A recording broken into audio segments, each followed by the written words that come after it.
Hello and welcome. It's always a good time when you're talking to the cool and sassy Sara Ali Khan. Thank you, ma'am. So, I mean, are your shelves weighed down with trophies now? Best debutante of the year and all that's happening? No. There's a lot of weight and hopefully many more to come, and then it can get weighed down. It's too soon now.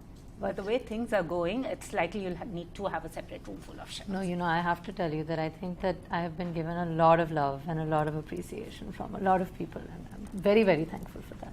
So IFAs, where it was like a debutante ball for you, wasn't it? It was like your first IFA professionally, though you have travelled with your dad on a couple of occasions. Yes, I have. So first IFA memory, any starstruck moments? I mean, it was starstruck moments that have happened earlier only, but it was so special because I think it's the first time that IFAs come home. It's the first time that I was nominated. It's the first time that I attended. I was performing, walking the red carpet, all of that, performing the same time as like Ranveer Singh and Madhuri Dixit ma'am and all. So it was amazing. So what was the live performance like? Any performance anxiety? And tell us a bit about that. I don't remember the last 45 seconds before going onto stage. All I remember is my stomach was really tight and I was like, I can't breathe. I'm a nervous kind of person. I get very nervous very easily. Really? But it doesn't seem so. But I enjoy it. I think that's why. I think that nervousness is great if you know how to channelize it. As long as you're not freaking out and ripping your hair off, which I'm very close to doing very often. But it's all good, you should be nervous, and then you go onto stage and it, converts itself into adrenaline and then excitement, and then it's done. And you danced to your dad and mom's songs. Yes, so that must have been special. Yes, it was, because I was very keen on making this a special thing for me. It was my first performance. And I was like, what can I do to make it even more special? And I said, I want a, medley of songs that nobody else can do. And I unfortunately don't have that many of my own songs as yet, hopefully one day I will. So what better way than paying a small tribute to mom and dad. So but you had said, as a child, you loved dancing to numbers by other actors. Did your parents' playlist ever feature in those dance numbers? Yeah. I've loved dancing in general. I don't even think it needed numbers. I used to dance on Nirma's commercial. Nirma, washing powder, Nirma. Anything you play, I can dance. So, I mean, Sara, you said you'd always wanted to be an actor even when you were studying. Yes, so, do you actually feel you're living the dream, or has the reality of where you are suddenly has struck you? I think I'm living the dream.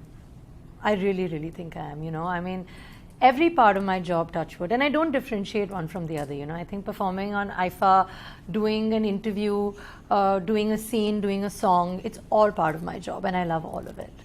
I think that I'm so truly, truly thankful and privileged to be in the situation that I'm in. I've always dreamt to do this all my life, and there are moments, nowadays where I wake up in the morning and I'm like, what do I have to do?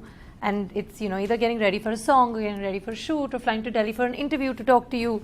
And all of it is just so exciting, and I'm so grateful for it. So you don't want any downtime or anything? Honestly, very honestly, I don't like it. I'm a very restless person, and I like having a full schedule because I just don't know what to do with free time.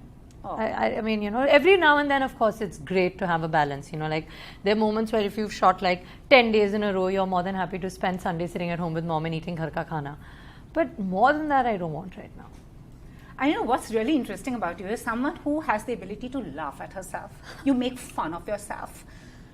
I mean, is that the way you are? And a lot of people have two selves. One, what they portray to people, and one is their public self, one is their private self.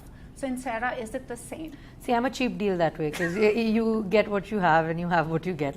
That's it. There's really not much more to it.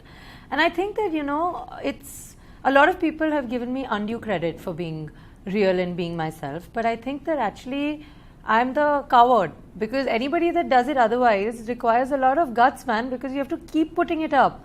Then every interview, every public appearance, you have to be that version of yourself. That's very stressful. Mm-hmm. I think it's just best to be who you are, and then it's easy to maintain, And I've grown up with a single mother, who's always advocated just being confident and honest to who you are, because more than anything else, the job that we do, they are rolling cameras around us all the time.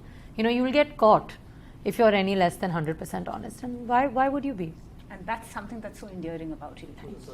And it was a spectacular 2018. 2 films that did phenomenally well, so you managed to get the critical acclaim and you got the commercial acclaim also so soon.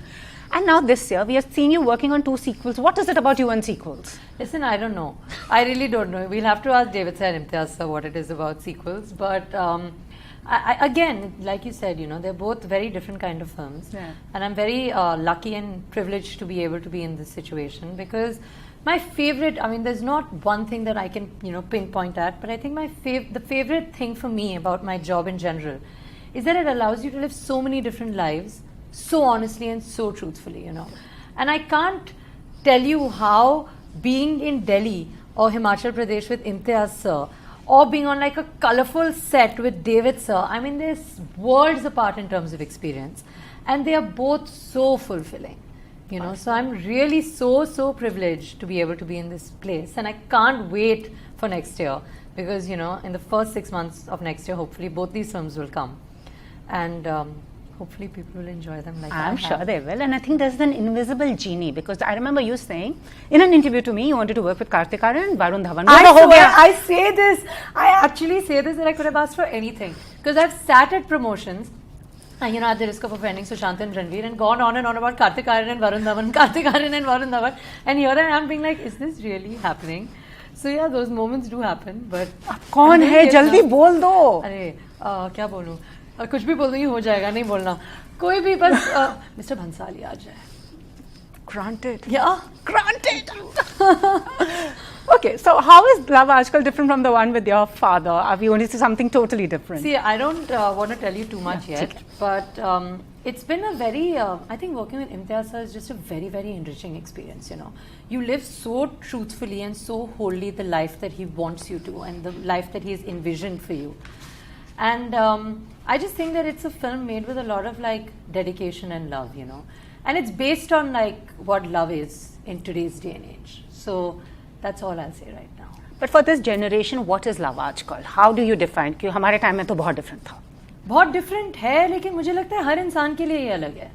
And I think that's something that we are trying to talk about amongst other things. But if you ask me, just generally, love is so diverse for different people, But I think that more than anything in today's day and age, it's just rare also, to some degree. Then placing it in the correct time. But I think balance is key in today's day and age. Whether you're talking to me about romantic love, love for food, love for your friends, love for your career, the idea is to strike balance in general. I agree. And remember to love yourself first, because without that, all of it is empty. But as a young girl, are you the one who wears a heart on her sleeve, or are you one of those very practical romantics? I think a very fun combination of both. I know when to use the brain, I know when to use the heart. Brain for everything but my job, heart for my job. Awesome! So, yeah. I'd coolie number with Varun, how's that going? It is a dream. Varun Dhawan is a crazy person and it is just such a blast to work with him. He's such a riot of energy and especially in songs, one will see him rehearse and you'll already be scared because it's Varun Dhawan and then you see him in a take and I'm like, oh my God, how am I going to match that level of energy? But whether it's David sir or Varun, it's so encouraging to work with them. And it's really been touch with a blast. So as we wrap up, what would you want to steal from your 4 core stars? Ranveer Singh. Ranveer Singh, what would I want to steal from Ranveer Singh? His wardrobe. From Sushant? His collection of books. Kartik. The physics is not my favorite, but maybe someone like political science I'll borrow. Kartik. His hair. And Varun. I could use some of it. Varun, his energy. And thank you so much. So, how desi at heart are you? Fully. From besan laddu to white chicken curry.